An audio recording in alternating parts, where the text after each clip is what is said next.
কেউ সঠিক নিয়মে রোজা রাখে তো তার সাধারণত মানে স্বাভাবিকভাবেই তার শরীরের মধ্যে যৌন উত্তেজনা এটা কম থাকবে। কারণ ক্ষুধার্ত থাকলে যখন খাবারের চাহিদা থাকে, মানুষ ক্ষুধার্ত থাকে, তখন তো তার অন্য কিছু চিন্তা করার সুযোগ থাকে না। এবং রোজা রাখলে মানুষের যৌন উত্তেজনার প্রধান যেটা উপাদান, যে মানুষের বীর্যের পরিমাণ যখন বাড়ে তখন এটা মানুষের চিন্তাকে প্রভাবিত করে। তো রোজা রাখলে এটা যেহেতু কমে যায়, তো হাদিসে আছে রাসূলুল্লাহ সাল্লাল্লাহু আলাইহি ওয়াসাল্লাম বলেছেন যে ফাইনালাহু বিজার, কেউ যদি রোজা রাখে তখন এটা তার জন্য হইল মানে ওই যে খাসি করে আপনার কারো যদি অন্নকোষ ফেলে দেয় তাহলে তার কিন্তু বীর্য আর উৎপাদন হবে না। তো কেউ যদি রোজা রাখে ফাইন্নাহু ইউকাসসিরুশ শাহওয়াত, এটা মানুষের শাহওয়াতকে দেখা দেয়। এই কারণে রোজা রাখলে যখন মানুষের মধ্যে শাহওয়াত থাকবে না, যৌন উত্তেজনা থাকবে না, তখন তার নজরও হেফাজত থাকবে, তার সে নজর হেফাজত থাকবে, অন্য নারীর দিকে তার দৃষ্টি যাবে না, নারীকে নিয়ে চিন্তা করবে না। তো এটা হলো তার মানসিক পবিত্রতা। আর রোজা হলো মানুষ খাবার এবং পানীয় থেকে বিরত থাকে।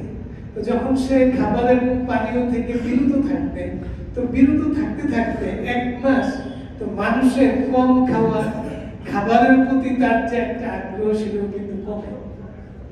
তবে আমরা যেইভাবে একবার হুদুর ফুর্তি করে খাই, ইফতারের সময় গলা পর্যন্ত খাই, রাতে আবার খাই, সেহরিতে আবার পেট ভরে খাই, এতে রোজার ফায়দাটা কম।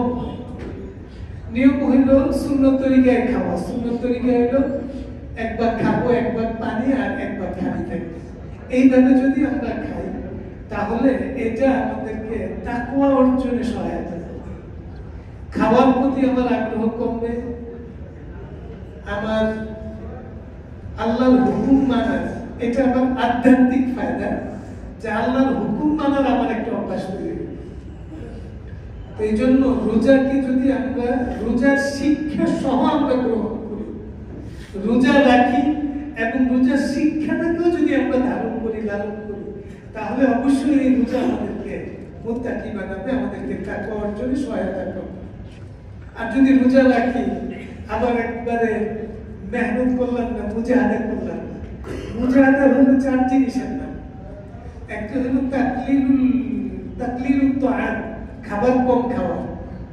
আরেকটা তাকলিলুল কালাম, কথা কম বলা, খালি কোরআন শরীফ তেলাওয়াত করা রমজান মাসে।